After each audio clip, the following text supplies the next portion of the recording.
I've always made the comment that once a miller, always a miller. Ravel, ambitious, but brilliant! I don't believe it! I swear I do not believe it! Good heavens, he's done it again! Another promotion for the big man. I've got 12 bottles of champagne in my office and we're going to drink them all night. Do me a favour, drop me off in Rotherham.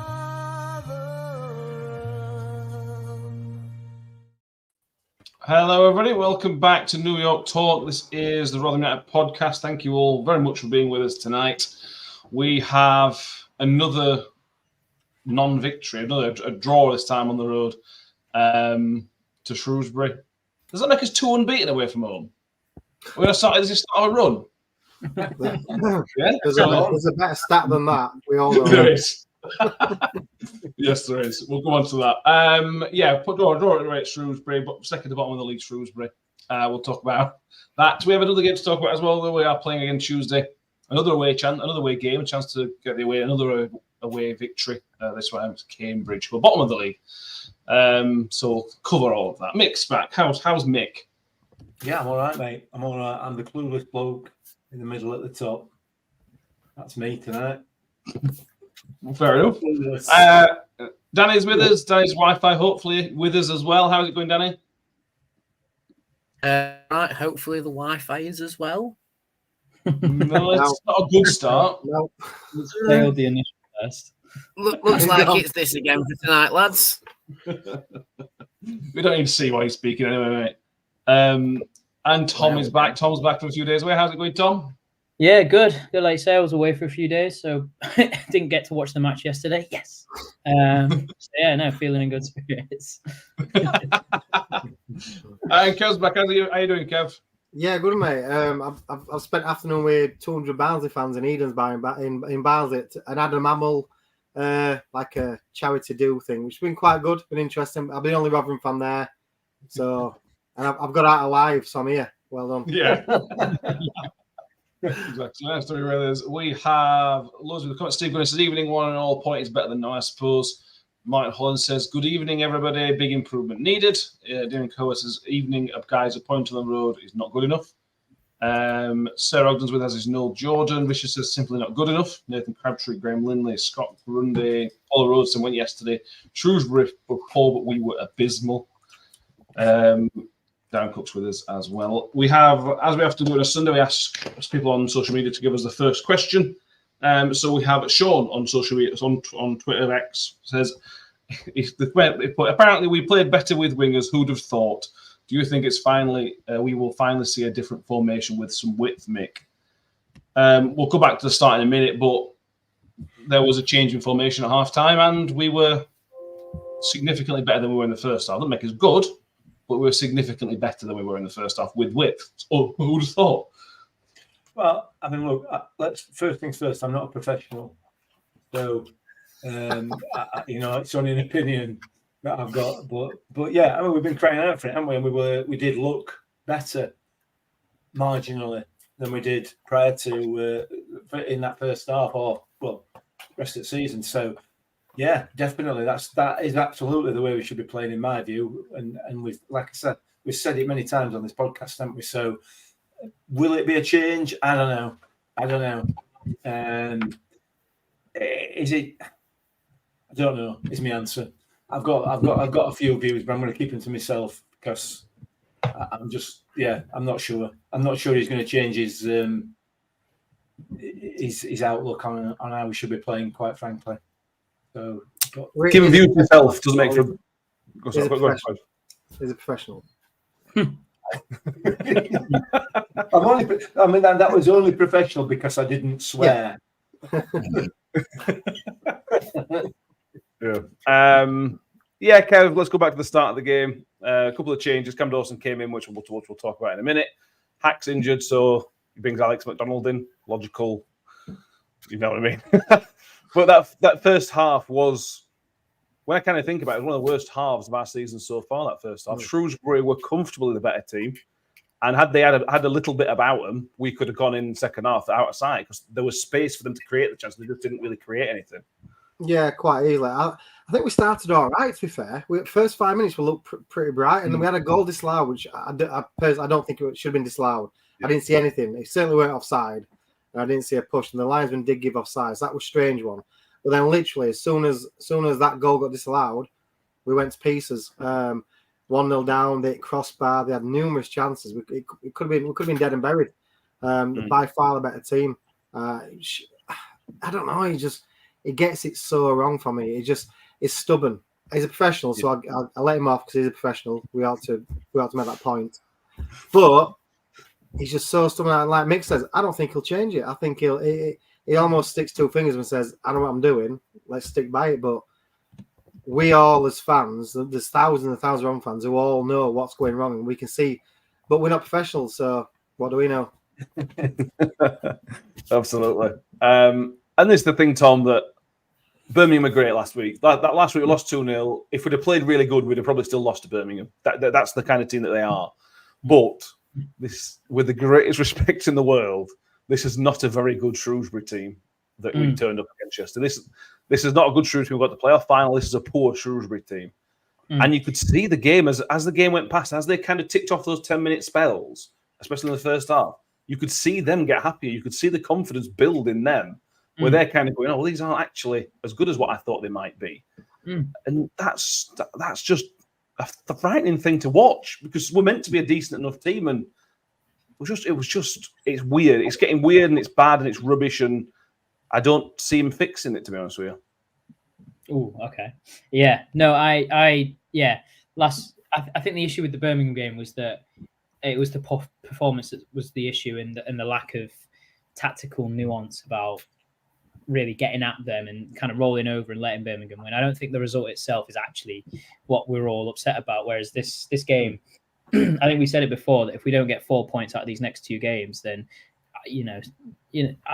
Evans. Nobody. I don't think anyone's calling for Evans' head, but I think he's going to have to take a long hard look at himself. So that means we've got to win on Tuesday, and then it becomes a must-win game.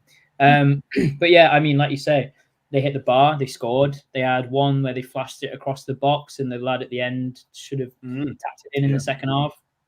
So, already you're speaking of three pretty decent chances. And like you say, no disrespect to Shrewsbury, but you could see how much it meant when that goal went in for them, because they're obviously at the bottom. They know they're going to be in a relegation fight, tipped to go down before anyone else, to be bottom before a ball had been kicked, and looked like a team that probably surmount into that sort of summation. Basically, they are possibly one of the worst teams technically you're going to find in this division, and we didn't look anywhere near better than them on the ball, and that's really concerning, like you say. But the fact that I see what you're saying, and the fact that you say that you can't see it being turned around by Evans, but he might, and we'll speak about it for the next half an hour, I'm sure. But the fact that the wingers came in and we didn't look better, we didn't look like we were world beaters when wingers came in, but we looked sharp and we looked more at it. Balls into the box always help. Clark Harris missed a bit of a sitter, if you want to call it that. Like Kev said, we missed. I mean, I don't know who was offside for the offside goal, so that's another chance gone missing. So we look better with wingers, and if we play players in their correct positions, we'll probably look better. But for now, it's just. I agree. I'm struggling to see him turning it around without changing something tactically rather than personnel-wise. Yeah. Join Dominic in the comments says, should have beaten Bristol Rovers, should have beaten Burton, should have beaten Shrewsbury, all poor sides. Says, we need to win Tuesday or alarm bells started ringing. Yeah, he kind of defended himself post-match. We're going to talk about the positive step in the second half, Danny, but Evans was kind of almost congratulating himself that the second half was better. Because of obviously put the width in there, but he didn't seem to acknowledge that the first half was bad, really, really, really, really bad, and that's a concern that he didn't really acknowledge that for me. No, it didn't really. Before I carry on, how is the Wi-Fi holding up? Because I've gone to data rather than Wi-Fi. picture's horrific, but we can hear you. So Okay. That's a bonus. Right. That'll do. That'll do. That'll do. We'll stick with this just for now, just to answer the question. But yeah, you're right, and Dom's right. You know, Bristol Rovers, Burton, and Shrewsbury, on paper at least, they're games we should be winning. You know, they're games that you'd argue. I mean, Exeter to a point as well. You'd say, you know, they're games we should be picking up. You know, at least one favourably 3 points, but we haven't. You know, we've not won a game in the league this season with 22 players on the pitch, which is quite concerning, in my opinion. And if it's taken, 8, nearly 9 games for Evans to realise that we play better with wingers than without, that is the concerning point to it, because us as fans, as non-professionals, we've seen it since the opening half against Exeter that we need to play with width, but it took Evans so long to come round to that. It's a bit of a, how are you just seeing that as our manager, that we need to play with width, and then suddenly we have a better half against a team that's going to be down towards the bottom end of the table this season? Like, no disrespect to Shrewsbury, they actually, like you say, Matt, grew into the off. As soon as we switched to a formation that had width, we did cause them problems. Clark Harris did miss a sitter. We got a penalty and we scored it, thankfully. But, you know, again, against Shrewsbury, there was no cosh threat, shall we say, from open play. It was the same things that we'd seen beforehand, that we've talked about before, that we don't seem to be at teams enough. You know, I mean, the Huddersfield game nearly turned against us even after they went down to 10 men, because they scored first and then we got the penalty back, and then it sort of spurred us on a little bit and we got the last minute winner. But I never got the vibe against Shrewsbury that we were going to get that last minute winner. It felt like we'd got a penalty, which Shrewsbury fans are very 50-50 on. I think Rotherham fans are more 70-30 on, because it was in our favour. But, you know, if we don't really have an open play threat against Shrewsbury, we could be in serious trouble. I mean, an open play threat against Birmingham, and they were in second gear for the majority of the game. And I agree with Kevin, with Mick, and with you, Matt, that I don't think he's going to change it. I think he'll go back to the original formation without wingers, and then probably realise it's not working when Cambridge are 1-0 up on Tuesday, and then switch it again, and we'll probably draw again. And despite it being an improvement result-wise on the Birmingham game, and an improvement second half-wise, the results still aren't good enough. You know, on Radio Sheffield says it's 1 win in 8. That is not the form that Rotherham should be in when they expect. Not good enough, frankly. And you can say, yeah, maybe it takes 10 games to gel. Don't look at the league table until Christmas, etc., etc. But the 3 wins we've got this season are against a League 2 team, a League 1 team in a cup competition that, let's face it, no one in the lower leagues is bothered about until at least the quarterfinals, and against 10 men that we went behind in to begin with. You know, to me, that is not the form of a team that's going to be up the top end of the table this season, which was hyped up by Evans in post and pre-season.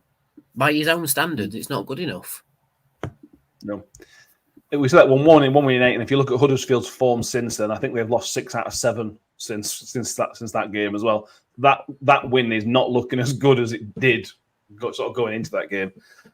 Let's take up all the refereeing controversies, Mick. You had an interesting game, the referee. I particularly enjoyed him booking Reece James for time wasting when his team was losing 1-0. That was a moment. The first goal has been ruled out for offside, Mick. We get the one angle, so it is literally impossible to tell, but it looks really harsh all round. If it's McCart doesn't look offside, and if he thinks it's for Nombe, the ball was already past the line. So I think he's probably made a mistake at that line, though. Yeah, I think he probably has. I think he probably thinks that Nombe's put it in. because I think Nombe arguably may have been in an offside position, but the ball was already in the back of the net once he got near it. But that just needed a bit of communication between the referee and the linesman, didn't it? To say, well, did he touch it? No, he didn't. Well, in that case, it's a goal. I was a bit perplexed, much like yourself, as to why that got disallowed. But nobody else seemed to be that bothered about it.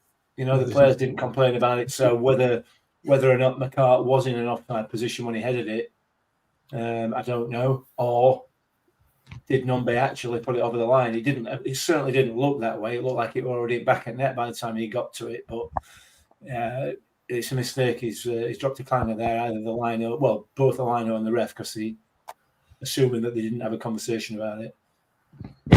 Yeah, the other one. So yeah, let's move on to the penalty. We benefited from a decision this time, Kev. Steve Evans said it was a penalty and the player should have been sent off, essentially, is what Steve Evans said. Paul Hurst, and I'm on Paul Hurst's camp on this one, that they've both gone for the ball. Their player won the ball, I thought, and he's followed through and made a bit of contact on McCart. For me, it's not a penalty. I can see why the ref's given it, but I don't think it's a penalty. Yeah, I totally agree. I called it straight away. I sent it. I didn't tweet it, but I sent a few private messages saying never been a penalty. So it's when my mates were at the game and they're all like, "He FaceTimed me because obviously we're a minute in front." I said, "That's not a penalty. Watch it back."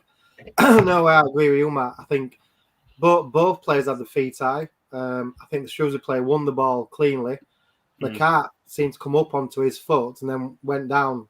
Like, I mean, sounds harsh. Sounds like we're being really negative. We've got a penalty, scored a goal, but if that had been against us, we'd be fuming. We'd be absolutely raging about it. So no, I agree. I'm on Paul Hurst's camp as well. As much as it pains me to say, and I'm glad we scored, it was not a penalty.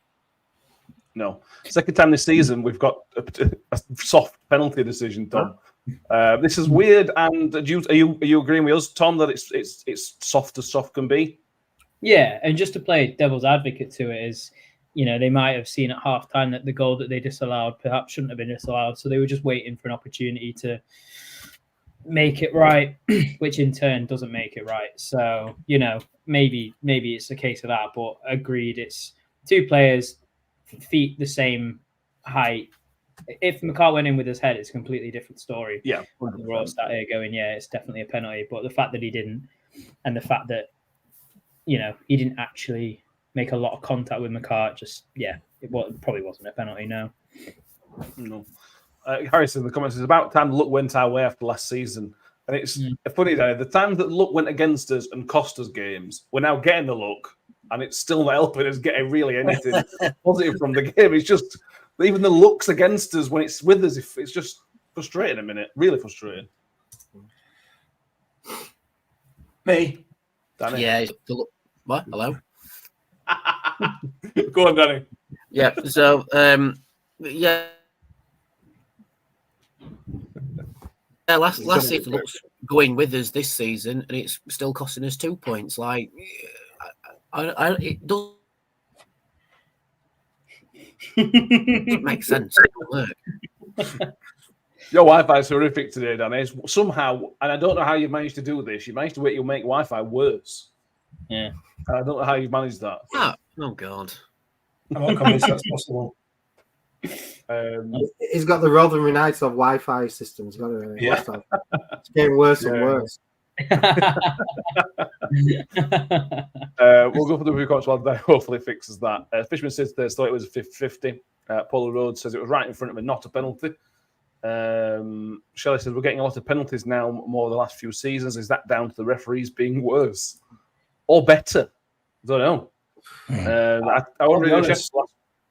Go on. Sorry, I'll be honest. My immediate reaction was that's nailed on, and I think the referee's immediate reaction was that's nailed on. Then I saw it from a different angle, and it's quite clearly not a penalty.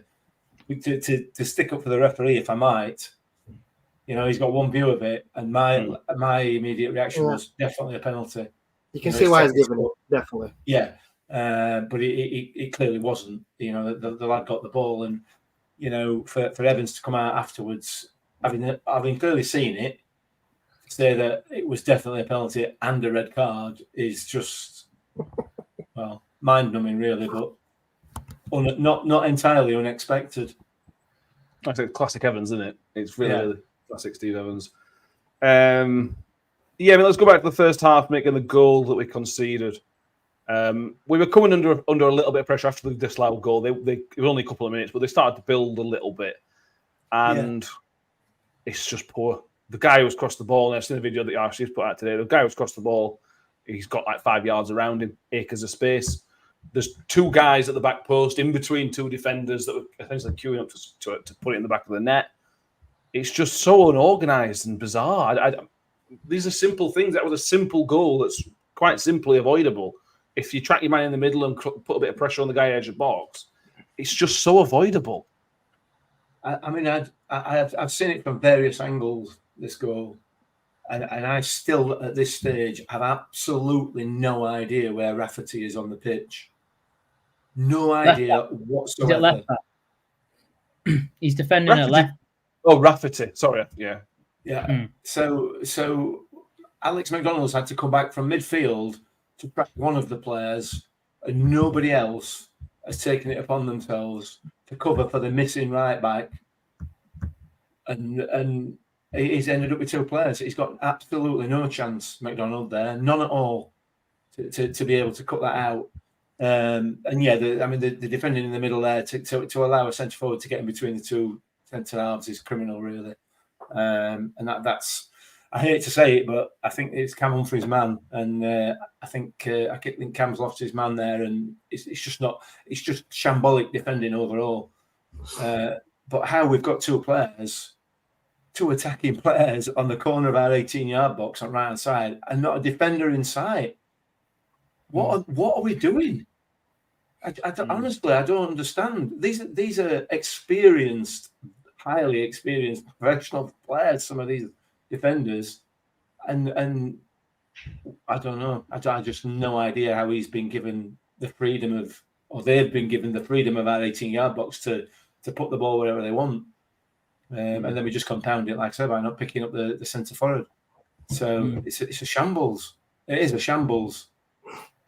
But, it's not the first time, is it? It's not the first time. Sadly, I don't think it was the last time either. But this is the thing is, Kevin's tried lots of different combinations at the back. Went 5 at the back last week. He's applied Raggett in there with other ones. Everything that happening is just not working defensively. We can talk about the missed chances all he wants, but defensively we are not secure at the back, no matter who plays. So I don't know what he's meant to do. If the players aren't working, then I don't know what he's meant to do to fix it, because it's his own fault for bringing in what he has. Exactly. That's the problem. He signed them. He signed them players. You know, like I don't want to rag it. I'm not. I'd like to know how many games he missed for Portsmouth last year, because I don't think it were many. No. And then he can't seem to. He seems to be injured all the time for us. Cam Humphreys looks a shadow of the person he used to be, but I think that's because he's playing alongside Juffy and also McCart. He's probably possibly one of the worst defenders I've ever seen in my life. It looks. I mean, Mick's pulling a face, so he disagrees straight away. Oh yeah. But I will say he's probably been our best defender this year, even though he's garbage. He looks slow. He looks stiff. I think is it crossbar with 2 headers, and I know he had one disallowed, unfortunately. Apart from that, I think his liability is a disaster waiting to happen, and it's happening. And I think he's bringing the worst out of the whole back line, including the keeper. I think extra away, young lad in nets, Phillips, outstanding, kept us in game, absolutely unbelievable. Is then, in my eyes, he looked at what's in front of him, chance after chance after chance, and poor defending, and his confidence has gone downhill. He looks shocking as well now. They all look poor, and like you said, Evans don't know who to pick. He don't know who's fit, who's not fit, but that's all down to him, and it's up to him to change it. If we get rid of him and change it and bring someone else in, they've got to work with the same players until January at least. Yeah, it's poor. It's poor recruitment. So you can blame Rob Scott, blame Tony Schupp signing off on them. From top to bottom, it's absolute sham. Yeah, it is. Nick says terrible at defending and terrible in the final third. It's a good mixture, isn't it? Martin Byrne totally agrees. Kev, we touched on the goalkeeping situation as well, Tom. We were more in favour of changing the keeper for Cam Dawson to come in. He didn't have anything to do, to be honest with you. So it's not one of those where you can say that was a great decision or a bad decision. He didn't have anything to do. But are you basically in support of the change? Yeah, I felt felt more confident when I saw his name on the team sheet rather than Phillips. And his performance didn't back that up, but it didn't not back it up. So I don't know. I'd go with it again, simply based on he's not made a clanger, basically. A couple of times balls came into the box and they both struggle with defending their 6-yard area and, trying to dominate it. They both aren't great at it, let's be honest. But Dawson felt a bit more comfortable in possession. When it got passed back to him, he felt I felt a bit more assured. I think he looks bigger in the net for a start, which for me makes a massive difference because, it's weird how a presence of a keeper can change because, I mean, you think back to the early days of Victor, he looked tiny in those nets, and then towards the end of it, he was, he's massive in them now, or he looks massive anyway. So, it's just he just looks a bit more steady as a keeper, in my opinion, and he's he's got the number 1 shirt for a reason. I think it's because he is probably the number 1 keeper. So we just need to start playing him as number 1. Maybe could have done a bit better with their goal. Maybe probably a bit harsh, but like you say, he had nothing to do all game, so you can't judge him really at all based on anything he did. So I think with goalkeeper situations, we've been asking for it for a while. Me personally, I thought since the 2nd or 3rd game, Dawson should have got a run out. So, now it's his chance to actually prove it. But they both don't fill me with confidence. Is bottom line of it. Yeah. Paula Rhodes was there. Says Phillips was acting like a spoilt toddler in the warm up. Definitely spat the dummy out. If anyone else was there, let us know what you thought, if you saw anything. John Morrell, Birmingham fan, says, you think keepers make errors? Yeah, if you've not seen the error by Bailey Peacock Farrell yesterday, go and have a watch. That'll tickle you. The women obviously won, but it was still a funny moment. Danny's back. We're going to try Danny's internet. Danny, how's your internet? I really hope it works. I can hear you okay at the moment. Right, we'll leave it at that for now. Talk to me about Cam Dawson coming in. He obviously didn't have anything to do particular. Are you agreeing with Tom that you're basically happy with the decision? Yeah, I'm quite happy with the decision. I think Phillips has made too many consecutive errors to be starting goalkeeper. I said before in a podcast that it's almost becoming a Blackman Johansson situation where we start with one goalkeeper, persist for a bit. We can all see that he's got errors in him and isn't the best. And then we play the guy who was on the bench initially and he's miles better. I thought Dawson was a lot better. I think the goal isn't solely down to him. I think he plays a minimal part in being at fault for it. Like Tom said there, maybe his positioning could be a little bit better. Maybe he could be a little bit more over to his left-hand side. But at the end of the day, you can't be giving an opposition defender that much space on the edge of your own 18-yard box without a defender closing him down. And that's where I think the issue is. It's not with the goalkeeper. I think Dawson's done all right, to be fair. But we'll not know for sure until he has his own run out of games, maybe 2 or 3 games to see how he gets on. But if it is the case with Phillips spitting the dummy out and acting like a spoilt toddler, then that's not what you want to see in a team unit. They talk about the goalkeeper union.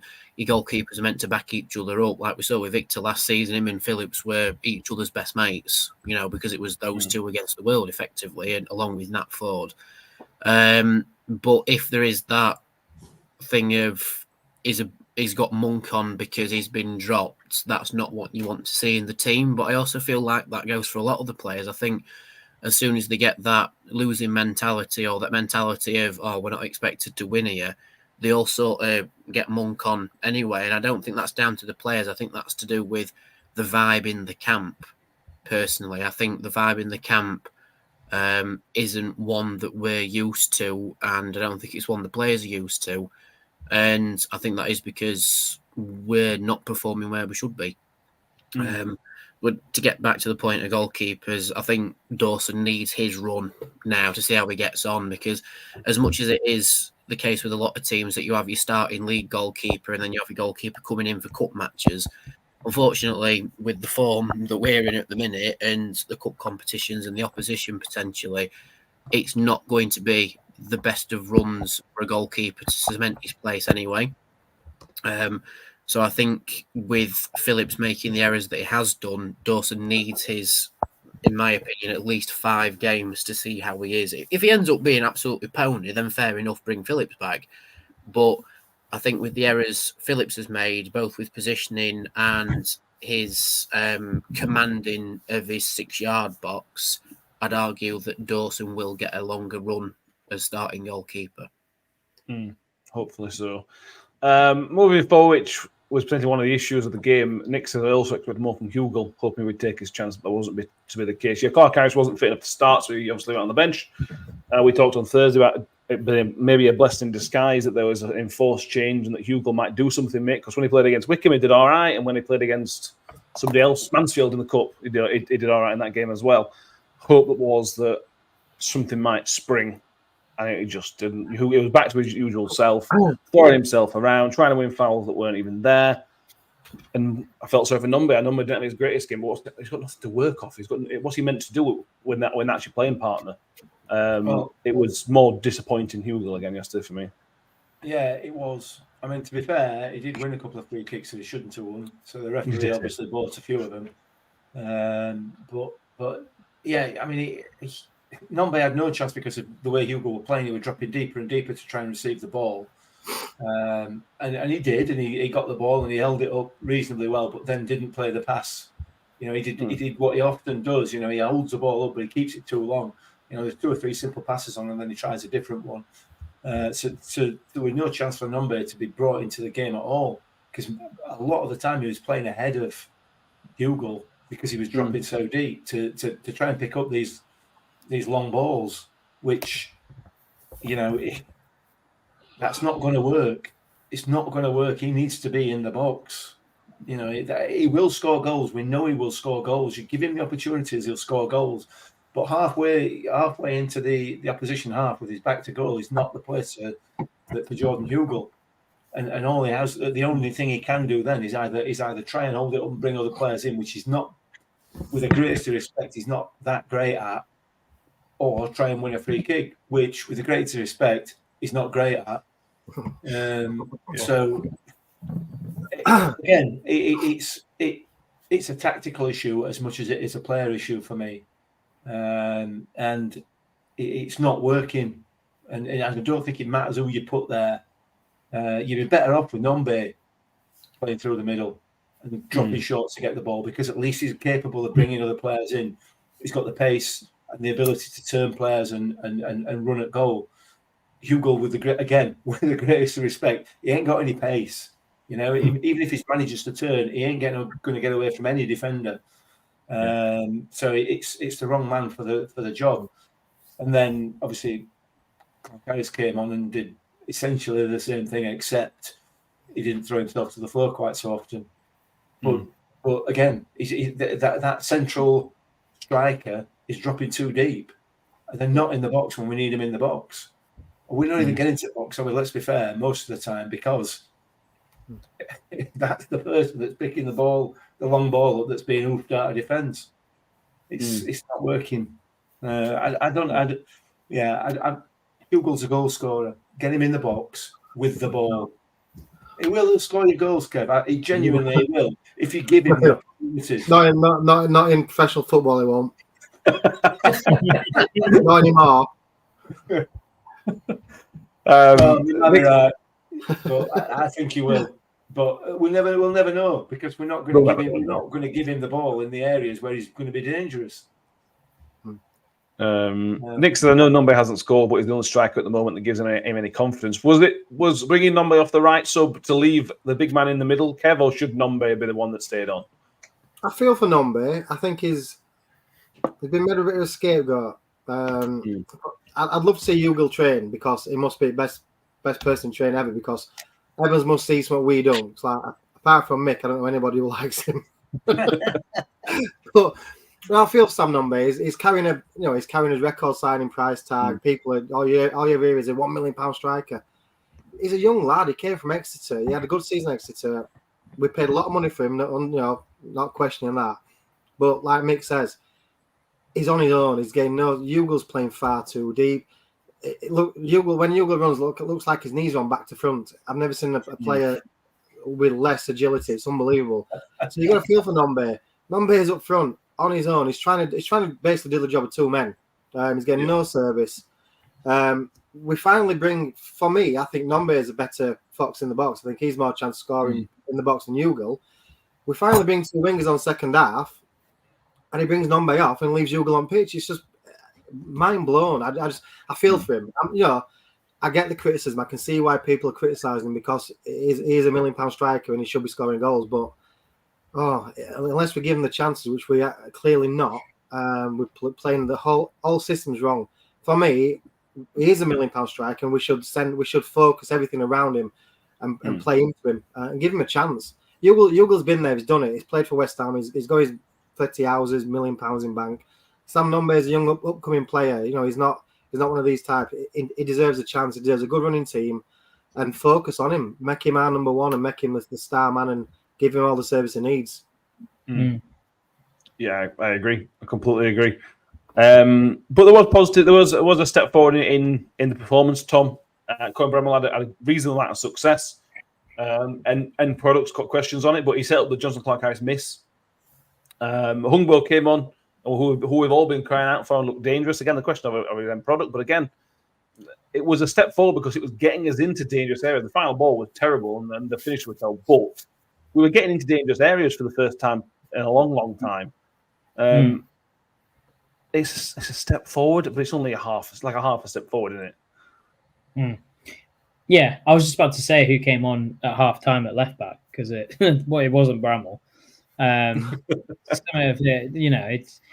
He's still not a defender, and I'll say that till he retires. He's really not a defender. He makes too many errors, looks too fragile. But as a winger, he looked more dangerous than what we've seen for a while. And that's saying something because that his end product is still very poor, but at least that pace and the determination to get to those positions and just the half yard that he had, he'll put 6 or 7 crosses in, and hopefully one of them is decent, and that's saying something when your best player is someone who for the past 6 months I've thought he wouldn't even get in a Rotherham shirt again. So it's mind blowing to me at the minute that we can't see. We can't use players in the positions that they should be used in. Again, second half, you put Powell more central, and he feels like you can put him deeper. It feels like he almost can run a game if you give him the opportunity to. I think Teehee is a tough one because he can be good and he can be awful. He's just so slow, both off the ball and occasionally on it, that it's tough for him to look like he's in his best position. But if you just screen him with someone who's going to do the running in there, like a Rathbone, which we haven't replaced, by the way, then he can look all right. It's just it's putting players in their right positions. And still, Wilkes, again, you mentioned that he took Nombe off. He left Wilkes on to go up front. And it's, I don't understand it. The best chance that he made, so the best game he's ever had the best game he's had for us was against Huddersfield, where the issues he created were on the wing. The chances that he made made by himself was put in. Probably should have scored was him cutting in on the right and drilling it on his left foot. And again, it's keep him isolated one-on-one with a defender, and he'll probably get the beating of them most times and getting a shot off with a left foot that I've never seen power behind it quite as venomous as that. And he's still putting him up front, and it just looks like he doesn't know what he's doing there. And I again, Kev, you saying you felt sorry for Nombe. I feel sorry for him as well because he's been awful past couple of games. There's no hiding that, but it's because he's really not been put in a position where he can thrive. Never played there before, never really a striker. It's the same with putting Hacks at right back and saying, "Oh, we brought him in as a right back." It's playing players in not their right position and expecting them to do something. It's just Evans being quite stubborn and not really turning any screws. So yeah, I don't even care what formation we play, as long as we put players in there who play in those positions, i.e. Powell in the centre, Wilkes out wide, Hungbo out wide, whatever it may be. We put players in the positions that they know how to play, and then we create a formation and a tactic system around that. But then you got players learning a different formation again when we're 8 games in with a pre-season behind us that didn't go well. We didn't play wingers in pre-season, so it's a bit of a mess at the moment. But the way that we should do it is 4-4-2, 4-2-3-1, whatever it is, a wingers and a striker and someone behind the striker, and that's how we should be for the rest of the season. But who knows, right? It's what I would do personally, but Kev was saying before, it's not professional. And like you were saying before, Kev, we don't see what Hugo does in training. They must all act like they're £100 million players in training, because there's no way that they're making those performances and then someone's not looking at it and going, hold on, that's no good. Let's change something. So, yeah. Matthew Dyer says we're stagnating while teams around us are progressing. It's going to be a long season. This is already dreading the summer. We have no assets. Mike the Miller doesn't hold back as usual to see a side who last season won the championship turn a second-rate performance against a terrible home side was any indictment of any claim that Evans has to be a competent leader. He cannot. What I would say, can I just come in there on that one? Evans can never, ever claim to be a leader, because a leader he is absolutely not. He might be a manager. He might be a professional manager. He's employed as a manager, and he's had success as a manager. But a leader he is absolutely not, because he doesn't take responsibility when things go wrong. He runs away and hides, and it's all about him. He is not a leader under any circumstances. Sorry, a bit of a rant there, but Mike is absolutely on the nose with that. Yeah, he's right. I agree. He's not a coach either. He's just he's an old-fashioned manager. He don't coach the players. He don't bring the best out of the players. He just signs loads of players and hopes for the best. In my opinion, harsh maybe. Yeah, I think I agree. We said this when we came in. A lot of people said this when he came in, that this was a concern, and the concern that we had is sadly playing out at the moment. Yeah. Jack Holmes, come on, Danny. The positive you can and the praise we have to give Steve Evans is that he did make the changes. He not only did he make halftime changes, we brought Jack Holmes on as well later on. He for the first time this season, and it is the first time this season, he did make the changes. The question mark is, and it's a really important question mark, is will that continue? Because that's got to be the way forward. Tom mentioned it, and we've all mentioned it. The changes he made and the setup has got to be the way forward to allow Cohen Bramwell in the right places, Hungbo in the right places, just players in the right areas. That change has got to be what we see from Tuesday onwards. Oh, 100%. I think us as non-professionals look at it and just go, we need to make that change. We need to play with width. We need to be able to stretch the play a little bit and not just be narrow through the middle and get bogged down. We need to be able to play, as John Breckin puts it, into the tram lines. But we've not done it at all. Like in the first half, we didn't do it at all against Shrewsbury, and the vast majority of this season, we haven't done it either. So, credit where credit's due. He did change it at half-time. He did bring on players that were able to stretch the width. Arguably, in my opinion at least, he brought off the wrong player first. I would have given Nombe more of a run out, because he seems to be the player up front that stretches the play the most, not just in terms of being creative, but in terms of he actually pressures the defence. He keeps the pressure on. He keeps them making quick decisions. And if you're making quick decisions constantly, you will mess up at some point, whether it's a long ball that doesn't go long enough and it's a changeover of possession, or it's a short pass which is too short and we're able to intercept it. That is what Nombe does in this team. He keeps hounding the defence of the opposition until they make a mistake, with the added bonus of it gets into good areas. So why aren't we utilising that? Why aren't we utilising Nombe in the position that seems to suit him better, which is just in behind the centre forward with wide players either side of him? I've said it before, that is the best way to utilise it, but we don't. We had Nombe and Hugo leading the line, which didn't work, and then we took Nombe off for a wide player, which would have performed better if Nombe had dropped into that number 10 position, which doesn't add up, So fair play to Evans in seeing that the change was needed, but the change shouldn't have been made at half-time against Shrewsbury. The change should have been made at half-time against Exeter, and we didn't. So with us being non-professionals, we've seen it after 45 minutes, but the manager's seen it after, 8 games, which isn't the best formula for success, is it? No, it's not. Paul Rhodes says Evans didn't acknowledge the fans when he got off the team coach, shot off like they were running out of pies.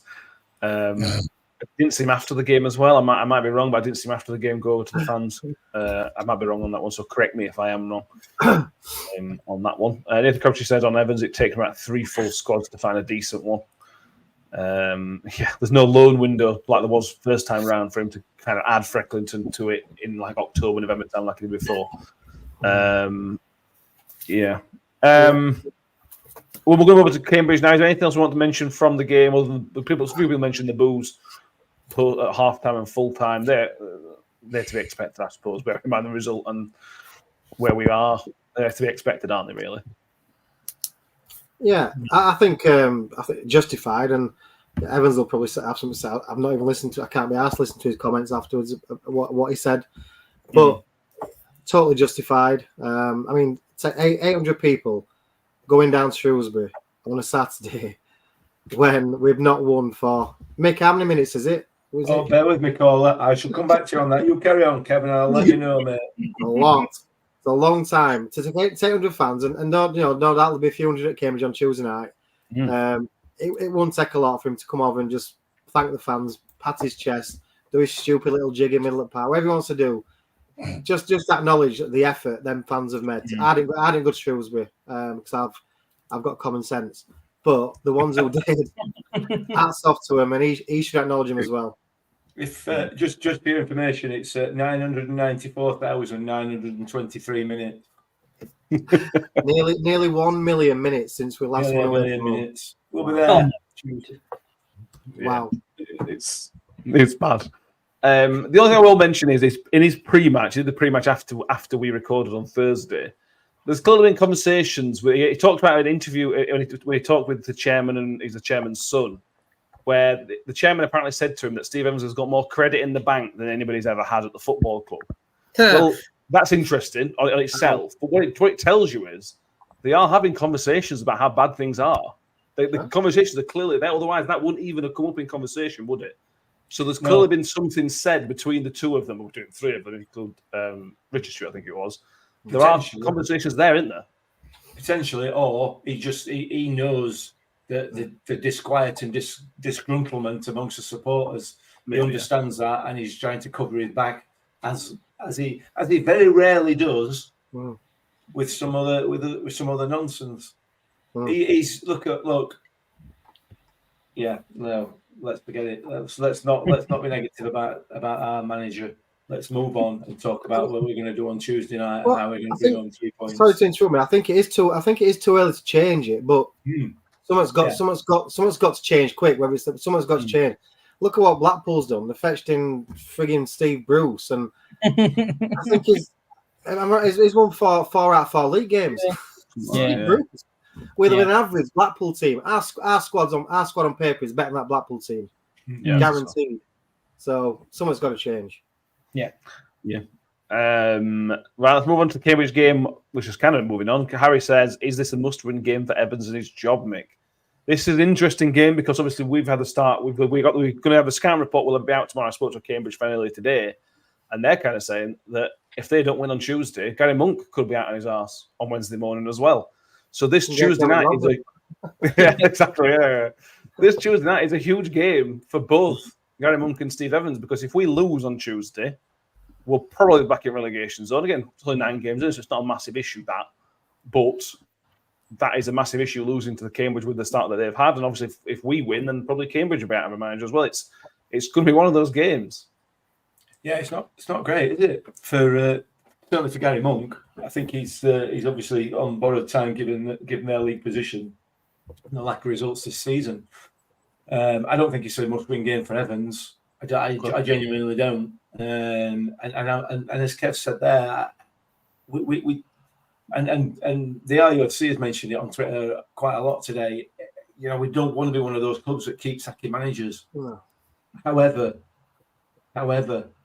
like Kev's just alluded to there, it can't carry on like this. So you need to, somebody somewhere along the line needs to make a decision.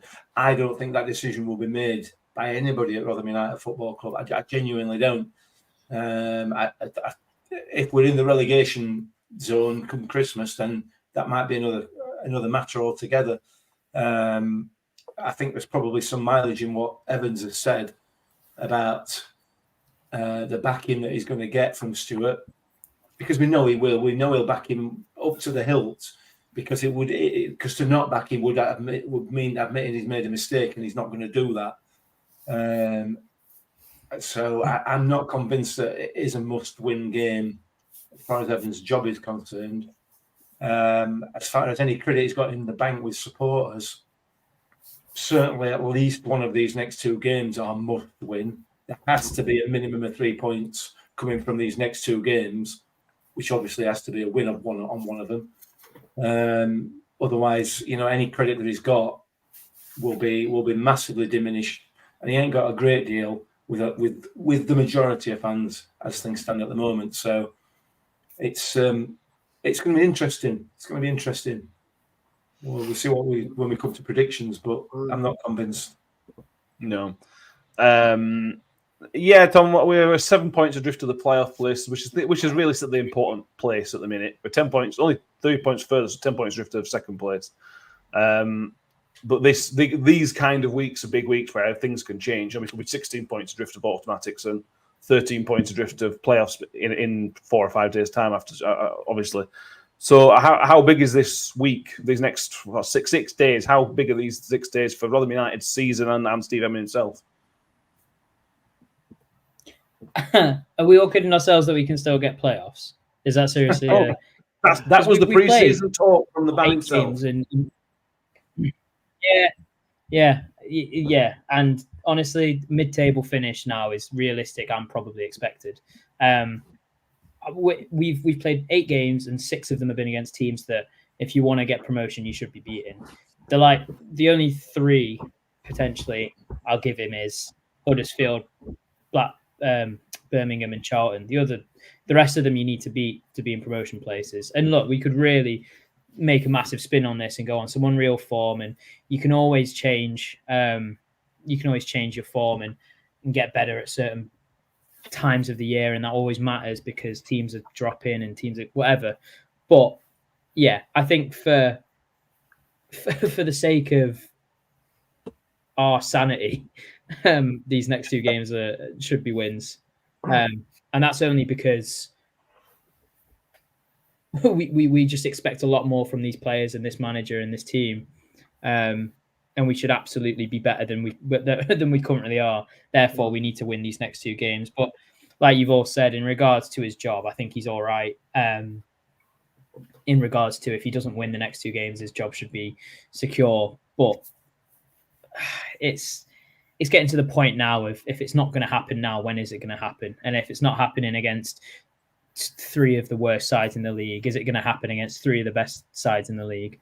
You can't make that judgment call now, but I don't fancy the chances that it will, personally. So yeah, for me they are. Like I said before, we all said that these next 2 games, i.e. the game yesterday and the game on Tuesday, were, you should get at least 4 points from it. And the fact that we're on 1 means that if we don't win against Cambridge on Tuesday, then yeah, I can see there being big problems with our future if there even is one with Evans. Steve says, if we're not going for promotion under Evans, what is the point of having him? Because he's not building for the future. And that's a really, really, really good point, isn't it? Yeah. Danny, what do you reckon? Well, what's the point? Because Steve Evans is an impact now kind of guy. I know promotion. I can do promotions. Steve Evans has never been known for building a squad over 2 to 3 year period, has he, Danny? That's a really good point that Steve just made. Yeah, it's a very good point, and it also flows nicely into the numbers that I've just been crunching whilst you guys have been chatting. Did your internet hold up enough for you to do that, Danny? It did, to be fair, yeah. Mainly because I used my phone. Which to answer Mr. Morell's comment earlier on, I have tried tethering my laptop to my phone, and it made it worse. So you're stuck with this for the time being. But anyway, so I've just crunched the numbers on Paul Warne's first, shall we say, start to the season as a Rotherham manager. Like, obviously, he had a longer window coming in as interim manager before being given the job full time. But the main contrast here is that Paul Warne never wanted the job, whereas Steve Evans seemed to be falling over himself to take the job. Anyway, so we'll narrow it down to the first 8 games to even the numbers out a little bit. So in Paul Warne's first 8 games, he got, this is in League One, he got 12 points and had a goal difference of 15-10, right? Steve Evans in his first 8 games this season has got 7 points with a goal difference of 6-8, right? Now, it was a very mixed bag with Paul Warne to begin with. There was no draws, there was only wins or losses. But in his first 8 games, he won by scoring 5 at home twice, right? Yes. And winning away once, which was at Portsmouth, right? Now, we've never looked like scoring 5 goals in a single game this season, have we? That's without argument. Now, we had those results under a manager that I think the vast majority of Rotherham fans thought would never get promotion in his first season. Now, he was at the time very much a backstop. You know, he's been given the job, and he was very heavily criticised during his during the beginning of his tenure as manager, Paul Warne. Now, for me, this is sort of showing the hypocrisy of not just Rotherham fans. I'm sorry to lay the gauntlet out there, but also Tony Stewart a little bit as well, because Paul Warne was under pressure after his first 10 games, and after his first 10 games, we had 15 points. If we manage to get 15 points out of Steve Evans' first 10 games as manager, I will be very, very surprised. So why isn't Evans under the same scrutiny is my thing. And we've brought Evans in, like you say, Matt, as a manager who wants to win, who wants to get promotions, who wants to do well and drive teams forward to success is in little time as possible. But he's not doing it. And Evans isn't the sort of manager to build a squad for the future running. You know, the vast majority of our squad are on 2-year contracts. Wow. So it's either do it this season, might have a chance next season. If not, see you later, ta-ra. So it doesn't add up. That's why I'm very frustrated about this, because Paul Warne's first run, which Evans has quoted that Paul Warne did have a very difficult run in during his first few games as manager, which he did, to the point where in the Championship he was on the verge of breaking down because of it. But in League One, which is the basis start point of these managers' full tenure, shall we say, in Steve Evans' second run, Paul Warne's first run, Paul Warne is doing significantly better, even though football has moved on quite a lot since 2017, and yet Steve Evans is still playing football like it's 2014. Mm-hmm.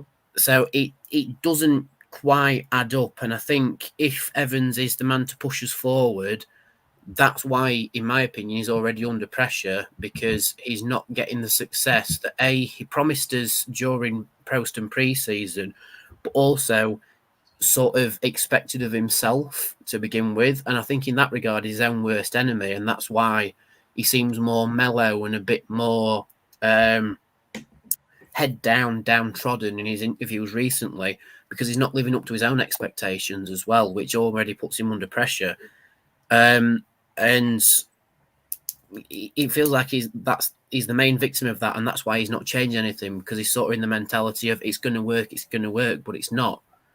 And for me, that's why Evans can't really break the cycle, because he's a man of success, but he's not getting success. So what's the plan B? And I don't think he has a backup for it. Whereas the shackles were off with Paul Warne, because it's just we'll see what happens, and what happened was success. But Evans is expected to get success, so he's already got that monkey on his back that he's not delivering from. It's like he's not delivered on us getting our first away win in 40 matches. You know, it'll be 41 if we don't beat Cambridge. That's a huge thing. And I honestly don't see him getting the monkey off his back. It seems to be there and it's got its claws in and it won't go away. I think you've got to bring in budgets as well. Paul Warren's budget that year in League One, I would probably hazard a guess, which is probably accurate or accurate-ish. It's at least half of what Steve Evans is. Probably 3 million to 6 million. So Evans has got a huge budget to work with. Look at the signings he's made on wages and all that. So people think I love Paul Warren and going about blah, but what he did was pretty good. Yeah. Oh God, yeah. Yeah, well, absolutely. Martin Burns says, "No, we're talking as if Evans doesn't want to win. I mean, he certainly wants to win. The question mark is he hasn't been good enough to win, and that's which is more important, much more important." Adam Firth says he thinks that Richardson or Taylor may have already been sacked with this sort of form, at least a few more games in. John Well, with an outsider's perspective, he says, "Let's be honest, Steve Evans hasn't worked out. The sooner you turn the page, the better it will be for all parties."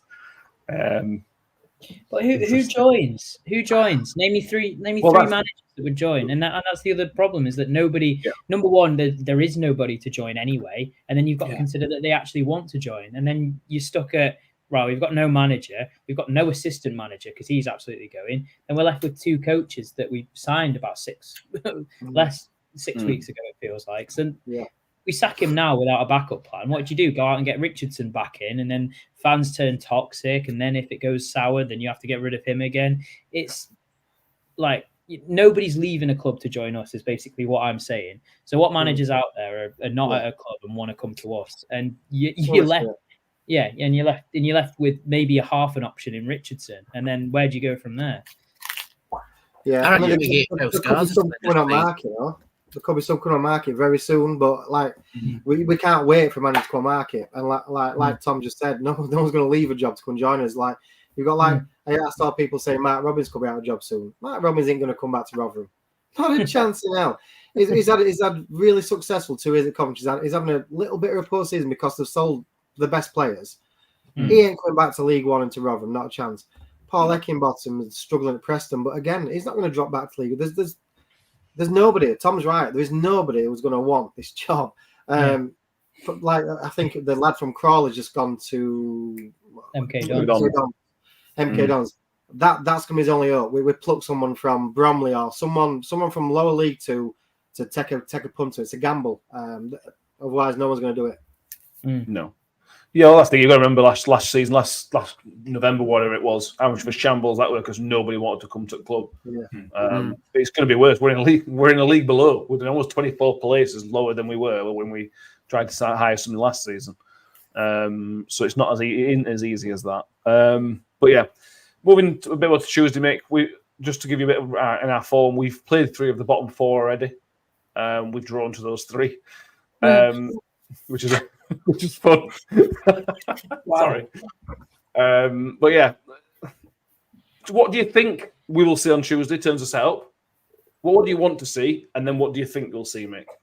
Well, I want to see wingers. Personnel. I want to see Hungbo playing. I want to see Holmes playing. I want to see a couple across the middle. And then I want to see Nombe up front and fill him anywhere else where you want from that. I want to see some attacking play. I want to see some width. That's what I want to see. And that's what I've wanted to see all season. What I'm actually going to see, I think, is probably the same as we started on Saturday. I don't think he's got to the stage yet, Evans, where he's so willing to try and appease the supporters that he's going to come away from what Rayner wants in terms of the setup of the team at this stage. I think if we don't get a result on Tuesday, then he might look to, and he continues to get the criticism, which he undoubtedly will, then I think he'll probably fold, and I think he'll change it against Reading. But I think on Tuesday night, I think we'll get more of the same, and we'll just keep hoofing it along and hope that we can score more goals than they do. I think it's probably going to be the tactic for Tuesday night. But I want to see some width. I want to see Hungbo on ball. he is one of those players. You put him on the ball and you know he's going to do something. You know he's going to attack. You know he's going to run at players. He might end up running out of play, but at least he's going to attack. He's going to give you some width and he's going to put balls in the box. If you can get him with Colin Bramall overlapping, and Bramall, I agree, everything that's been said about his defensive abilities. He's not a defender, but he is capable of causing absolute mayhem down that left-hand side. And him and Hungbo worked really well together on Saturday, I thought. And Bramall got forward and put a couple of decent crosses in, one of which Johnson Clark-Harris should have buried, as we said. He just jumped a little bit too early. So get some width is what we need. We absolutely need some width. But I don't think we will. I think we'll go back to a revert to type, and it'll be goofball. Apologies. Goofball. Yeah. The key thing is to start creating proper chances, Kev. And I know the XG says we're really good at chances and this, that, and the other, but we're not really. I don't see the chances that we're creating. Yeah. And I know there was the Clark Harris miss, but that's what we've got. You've got to start doing. If you want Clark Harris in your team, create chances for him, and it will score goals. And same with Nombe, and probably the same with Hugo. That's what we need to start seeing. Just be positive, create chances, and the goals should come. Yeah, definitely. I think what I want to see more than anything is consistency. I want to see Mick's point out Hungbo. I thought he looked poor when he came on, but I think he's a great talent. I just think he needs consistent games and game time and build his confidence. He's a confidence player, just like Clark Harris. They both need to be playing regularly, and both need. Hungbo will create chances. Is it? You know, he's just like a raw diamond, isn't he? He's like an uncut diamond, just needs to be unleashed. And we've got to do it. Same as young lad on the other way. I can't remember his name. That's gone blank. Holmes. Give him a chance. It's not working elsewhere. Give him a chance. That's what you want. Some raw talent who's just gonna, with no fear, and just play like, you know. The other lad up front, I'd like to see Osong. I would, yeah. Forest fans really rate him. Yeah. He's played 7 minutes for us. 7 minutes of football. Apparently, someone put on the comments other championship clubs are after him. I believe that's true. I've got a mate of mine who's a Forest fan. He couldn't wait to ring me up until we signed him. Oh, you've got a right talent. Give him game time. 7 minutes. So I want to see Steve. I want to see him. He knows we could all write down the best 11 Rotherham players, and we all wouldn't be far off. Steve Evans knows that as well. So get him down, get him on paper, and get him playing, and keep at it, because we need consistency. We need Hungbo playing regularly, get game time, build with confidence. And that we're lacking confidence at the minute. So all this XG stuff can put it in bin for me, mate. Yeah, I agree. But all we need, Tom, to play devil's advocate. All teams sometimes need is a spark. You go back to that Paul Warren team in 2017, whatever it was. He was reportedly a few games away from losing his job. We won that Blackpool game, and we didn't look back for the next 6 years, whatever it was. So it could just be we just need that something to happen, and Evans will then trust the players trust him, the fans trust a little bit more, and we're off. Or is that too optimistic? Well, pressure makes diamonds, and I completely agree. I think that's factual in all senses of life, but the thing that needs to change is he needs to grow up and realize he's wrong and bring in and put players in places that work for them. I mean, I know you said that you didn't think he was great, Kev, and Mick loves him, but Hungbo is a player who can make something happen from nothing, and he might have a bad game and whatever, but he can make something happen from nothing. Same with Wilkes. You start them both, and then you've got players on the bench who can come on and make a difference. I don't even think I'd start Hacks in our best team, because I don't think he fits in a sort of style. You bench him, and then he can play anywhere that you want off the bench, or if there's any injuries, you can put him in, or any of this, that, and the other. And look, I just think whether it's 4-4-2, 4-3-3, 4-2-3-1, whatever variation that he wants to throw out there, as long as he's got two players in the middle, always in the middle, and two players out wide, he can do whatever he wants otherwise, because it's the way that it doesn't matter if that's not the way that Evans wants to play. It matters about the recruitment that he's brought in, and it's his fault that he has to revert away from his original plan, because he's absolutely gone. He's brought in players that don't suit the system that he wants to play, that 4-3-1-2. If he wanted to do that, he should have brought in different recruitments, because the players that he's brought in can't fit in that system. Tom, the thing is, if that's the case, if he's brought players in that don't fit his system, change the system. Well, that's manager, adapt. Yeah, no, that's if you're any good at your job, but he's too stubborn. but he's too stubborn to do that, don't you think? He's too stubborn to go, no, I've got it wrong. These players aren't, or he's forcing something to work that clearly isn't. Yeah, absolutely. And eventually, when it clicks, he'll be like, "Ha! I told you."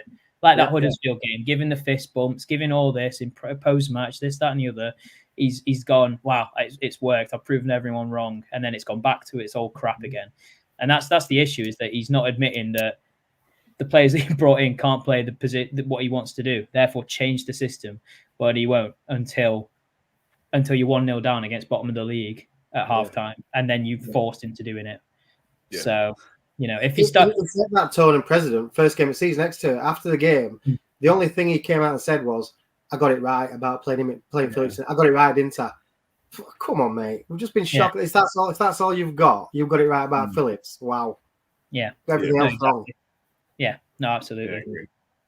Yeah. Nathan Crabtree says, in relation to Cambridge, we are experts in kickstarting the worst team seasons, which is true.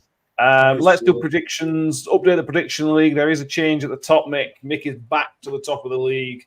We predicted 1-1. Drops down. Ben picked up his first point of the season as well, because he predicted 1-1. He predicted 0-0, sorry. But yeah. Well done, Mick, on that. Ben has... You are? I said read it and wait. Predictions from people who are not here. Ben has gone 1-1 for Tuesday. Joy thinks we are going to win 2-1. Kev, are you sticking with 3-0? I've got to, haven't I? I've said it every game. I've said it every single game, 3-0. Yeah, put me down for 3-0. Okay. I hope you're right. Tom, you need some points on the board. What do you reckon him?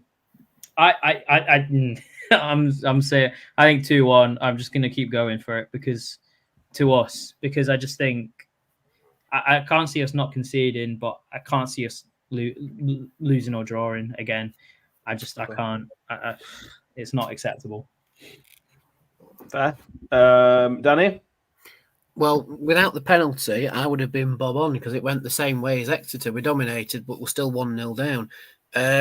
So I'm going to go for 1-0 to Cambridge because I don't think we'll get the rub of the green 2 games in a row. Okay, fair enough. If we lose to Cambridge, no offense, Cambridge fans. Nick, top of the league. What are you going to do to stay there? Danny just stole my thunder. No, I don't see us winning it. And I don't see us winning it because I just can't remember what it feels like to win a game away from home. I just can't. And you sit there and you watch the game or you go to the game, whatever it is, and you kind of sit there a bit sort of ambivalent. Well, and then the opposition score and it doesn't even flinch. You don't even moan about the fact that Lionel could have given it offside, or you just. It's like there's just no reaction. I don't feel any reaction, and even when we score, it's difficult to get excited about it. I think we're going to lose. I hope we don't. I desperately hope we don't. But I'm going to go 1-0 Cambridge. Okay. Sorry. Right. And I'm top of the league, so I know what I'm talking about. Nick's the only professional in the group at the minute. I'm not clueless. I'm not that clueless bloke in middle. That's all. So the question is, if we can't beat bottom at league, who haven't won all season away from home, will we ever win ever again? This is our best chance we'll have all season probably at winning away game. It's not, and we will win. We will win away this season, I'm sure. Probably. We said that last season. Maybe. 5 times, so. Yeah. Predictions in the comments. Fisherman Sid says 3-1, Polar Roads 0-0. Sean Hates thinks we'll lose as well, but we'll dominate, won't we, Steve Evans? Martin Hunt says 1-0. Matt Mill says 1-1. John has us winning 2-1. Adam Firth can't see us winning. Harry going 2-0 for us, as is Gumbo. Cheryl says 1-1. Richard says 0-0. Steve Gunnies has a 1-0. John Mance has 2. Gremlin has a 1-2 as well. Bricktop says 5-1 to Cambridge. Goodness me, imagine. It's a new level of negativity, Bricktop. We're all laughing now. Do you know on Thursday evening, if Bricktop's got that right, there's going to be one hell of a podcast. Yeah. Never mind the podcast. There'll be riots in the middle of town after that result. That's one joining the Mazers 2-0 on there. We'll finish by asking, if you haven't done so already, please make sure you have voted for us in the Football Content Awards. Another 2 weeks, I think. 13th of October, it closes the voting. It's in the show notes, so if you go into the show notes, you will see the link on there. Make sure to vote for us in the Club Content Creators Football League section. Again, a couple more weeks for us to keep bothering you about that. So if you haven't voted, please do. If you know anybody that wants to vote as well, vote on their behalf. That'd be lovely. Ref Watch. Good shout, Martin Holland. Good one. Darren Drysdale is the referee on Tuesday. He is the referee who headbutted the little Ipswich player, Alan Judge, a couple of years ago. He can be a really good referee. He has enormous, but he can be a good referee, Darren Drysdale. Which is at least Evans is not going to get a yellow card. He might get a write-up, but he'll not get a yellow card. Anything else we need to mention, lads? No. All good. Perfect. Thank you all for being with us for another negative episode of New York Talk. We will be back on Thursday. Make sure you've subscribed on YouTube, and if you watch on iTunes, Spotify, make sure you've subscribed and give us a 5-star rating wherever it allows you to do so. Just remember, it's going to be nearly 1 million minutes and 693 days since our last win. Will it end on Tuesday? God, we hope so. Thank you, everybody who's here. Mick, Danny, Kev, Tom, thank you for being with us. Thank you, everyone, in the comments. We will see you all next time. And as always, up the Millers. Up the Millers.